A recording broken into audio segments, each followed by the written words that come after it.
देख रही हो माँ जी, अपनी बेटी की जुबान कैंची से भी तेज चलती है। और मयंक, आप तो कुछ कहेंगे नहीं अपनी लाडली बहन को। रेशमा, अपनी भाभी से ऐसे बात नहीं करते। चलो माफी मांगो। भैया, मैं क्यों माफी मांगू? आप भाभी से बोलिए ना कि हम पर कम हुक्म चलाया करे। हम इस घर की बेटियां हैं और आपकी पत्नी की ननद है, नौकरानी नहीं। लो कर लो बात। इनकी भलाई के लिए कुछ भी बोलो तो इन्हें बुरा लग जाता है। इस घर में यही इज्जत है मेरी। देख लो माँ जी, आपकी बेटी किस लहजे में मुझसे बात कर रही है। सविता वहाँ से चली जाती है। मयंक को बहुत गुस्सा आता है, वो भी वहाँ से चला जाता है। फिर करिश्मा रेशमा को समझाती है। रेशमा, तुम्हें भाभी से माफी मांग लेनी चाहिए थी ना। लेकिन दीदी, मैंने कुछ किया ही नहीं, तो मैं माफी क्यों मांगू? हाँ करिश्मा दीदी, रेशमा दीदी जैसे ही घर में आई भाभी ही उन पर चिल्ला रही थी। हाँ, मैं मानती हूँ कि गलती भाभी की थी। मैं तो इसलिए बोल रही हूँ कि भाभी ने माँ को तो पूरी तरह अपने वश में कर लिया है। वो हमारी बात सुनती ही नहीं। मयंक भैया हमारे लिए हमेशा खड़े रहते हैं, इसलिए उनकी बात का मान तो तुम्हें रखना चाहिए था ना। कोई फायदा नहीं दीदी, कुछ दिनों की बात और है, भाभी उन्हें भी हमारे खिलाफ भड़का देंगी। फिर वो भी माँ की तरह हमारी किसी बात का विश्वास नहीं करेंगे। इसी तरह सविता अपनी तीनों ननदों को किसी न किसी बात पर परेशान करती रहती थी। एक दिन मयंक अपनी तीनों बहनों के लिए गिफ्ट लाया। करिश्मा, ये तुम्हारे लिए हार का सेट। रेशमा, तुम्हारे लिए सुंदर सी ड्रेस। और मनीषा, तुम्हें किताबें पसंद है ना, तुम्हारे लिए किताबें लाया हूँ। थैंक यू भैया। थैंक यू भैया। थैंक यू भैया। करिश्मा, तुम्हारा नेकलेस कितना सुंदर है। ये भैया कहाँ से ले आए होंगे? मैंने भैया को 3 दिन पहले फोन पर ये डिजाइन दिखाया था और आज भैया ये ले आए। सविता तो अपनी ननदों के गिफ्ट्स देखकर जल गई और करिश्मा का नेकलेस तो उसे भी बहुत पसंद आया था। अपनी बहनों के लिए कितना अच्छा नेकलेस लेकर आए हैं, मुझे कभी कोई गिफ्ट नहीं दिया। मैं आज ही ये हार चुरा लूंगी। रात में सविता करिश्मा का हार चुरा लेती है और इसी तरह उसे अपनी ननदों की जो भी चीज़ अच्छी लगती वो उसे मांगती नहीं, बल्कि रात के अंधेरे में चुरा लेती। इसी तरह दिन बीतते गए और सविता ने मयंक के दिल में भी उसकी बहनों के लिए नफरत पैदा कर दी। एक दिन मयंक ने करिश्मा और रेशमा के लिए रिश्ता देखा और ये बात उसने घर में सबको बताई। माँ, करिश्मा और रेशमा के लिए बहुत अच्छा रिश्ता आया है। वो लोग कल इन्हें देखने आ रहे हैं। आप और सविता मिलकर सारी तैयारी कर लेना। ये सुनकर करिश्मा और रेशमा खुश हो जाती हैं, लेकिन सविता सोचती है, अगर इन दोनों बहनों की शादी हो गई तो घर और बाहर का काम कौन करेगा? मनीषा तो 1 नंबर की कामचोर है, उससे तो किसी बात की उम्मीद लगाना ही बेकार है। मुझे इस शादी को रोकना होगा। अगले दिन सभी लड़के वालों के स्वागत की तैयारी करने में लगे होते हैं।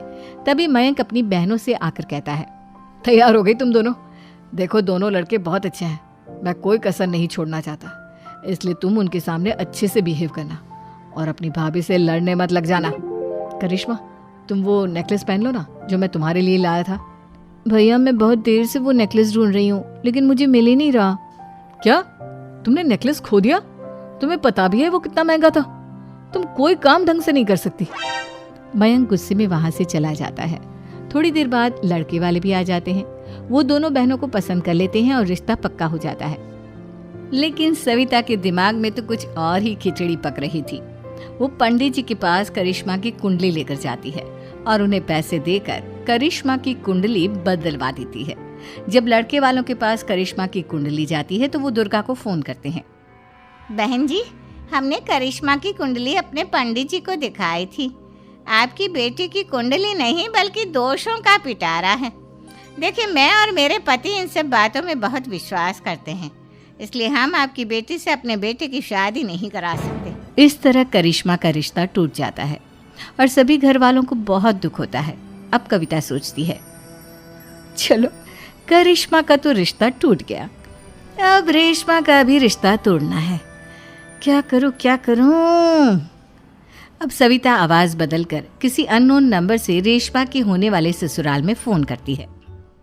हेलो, मैं कौन हूँ कौन नहीं ये आपके लिए जानना ज़रूरी नहीं, बस इतना सुन लो कि रेशमा का 2 साल से किसी के साथ अफेयर चल रहा है। बस रेशमा का रिश्ता तोड़वाने के लिए सविता का इतना कहना काफी था। अब रेशमा का भी रिश्ता टूट गया। मयंक और दुर्गा देवी ने रेशमा को खूब खरी खोटी सुनाई और उससे बार बार उस लड़के के बारे में पूछने लगी। आप दोनों मुझे क्यों परेशान कर रहे हो? अरे कोई लड़का होगा मेरी लाइफ में तो मैं बताऊंगी ना। जब कोई है ही नहीं तो कहाँ से लाऊं मैं कोई लड़का? तो तेरे होने वाले ससुराल वालों को फोन किसने किया था? माँ मैं नहीं जानती किसने फोन किया था, मैं सच कह रही हूँ। मैं तो पहले ही कह रही थी इसकी लगाम खींच कर रखो, लेकिन मेरी सुनता ही कौन है। आप चुप रहिए भाभी, ये सब आपका ही किया धरा है। अब तीनों बहनों को विश्वास हो जाता है कि ये सब उनकी भाभी ही कर रही है। तीनों बहनें अपनी भाभी को सबक सिखाने के लिए एक वकील कर लेती है और घर में हिस्सा मांगना। देखो भैया, माँ बाप की जायदाद में जितना बेटों का हक होता है उतना ही बेटियों का, इसलिए इस घर के 4 हिस्से होंगे और हमें अपना हिस्सा चाहिए। मैंने तुम्हारे लिए क्या क्या नहीं किया और तुम इस घर में हिस्सा मांग रही हो? भैया, आप और माँ हम बहनों की कोई बात नहीं सुनते हो और भाभी हमारी शादी नहीं होने देगी क्योंकि उन्हें लगता है कि आप हमारी शादी में ज्यादा पैसा लगाओगे और उन्हें हम जैसी फ्री की नौकरानी कहाँ मिलेगी। तो हम भाभी के साथ तो रह नहीं सकते, हम बहनों को अपना हिस्सा चाहिए। अरे तुम्हें शर्म आनी चाहिए अपनी भाभी पर ऐसा इल्जाम लगाते हुए। वो तुम्हारे बारे में कितना सोचती है। हाँ माँ, भाभी हमारे बारे में बहुत सोचती है, दिन रात बस यही सोचती रहती है कि किस तरह से अपनी तीनों ननदों को परेशान करूं और कभी मुझे पढ़ने भी नहीं देती। दोनों बहनों का रिश्ता भी तो इन्होंने ही तोड़वाया है और रात में हमारे कमरे में आकर हमारी चीजें भी चुराती हैं। इसी तरह सविता की तीनों ननदें अपनी बात पर अड़ी रही।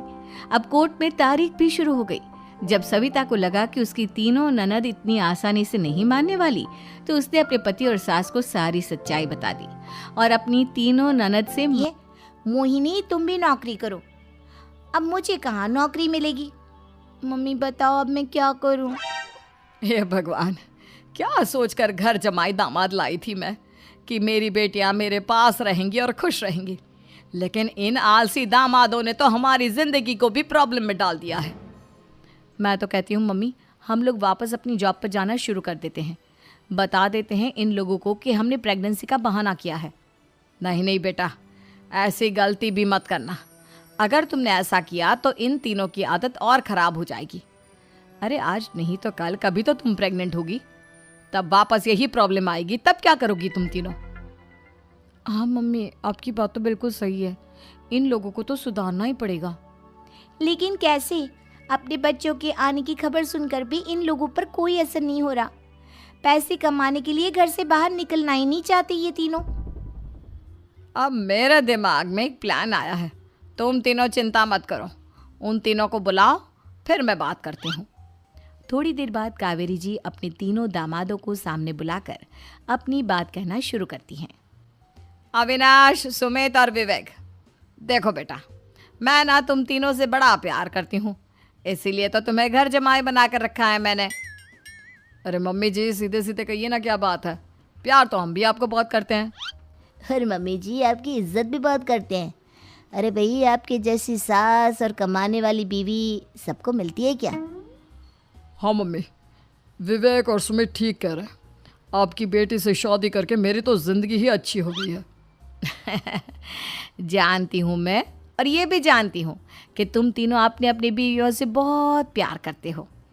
बेटा, बात ऐसी है कि हमारे कुल गुरु ने कहा है कि प्रेग्नेंट होने के बाद मेरी तीनों बेटियां शुरू के 4 महीने हमारे गांव में जाकर रहेगी, जहां मेरे चाचा जी रहते हैं।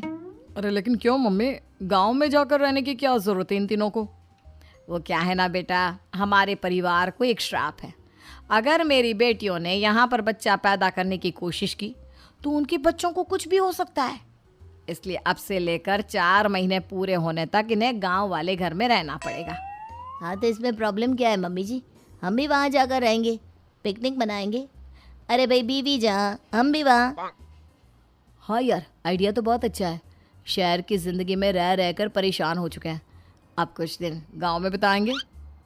तुम लोग समझने की कोशिश क्यों नहीं करते? तुम में से कोई भी वहाँ नहीं जा सकता और मैं यहाँ रहूँगी ना तुम तीनों के साथ। 4 महीने की तो बात है, उसके बाद ये तीनों ही लौट कर आ जाएंगी। ठीक है मम्मी जी, अब हमारे बच्चों का सवाल है तो ये तो करना ही पड़ेगा।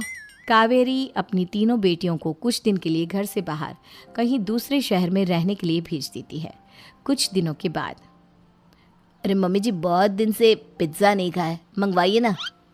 क्या बताऊं बेटा, पहले तो बेटियां खर्चा दे देती थी क्योंकि उनकी नौकरी थी, लेकिन अब तो मेरे पास पैसे ही नहीं बचे।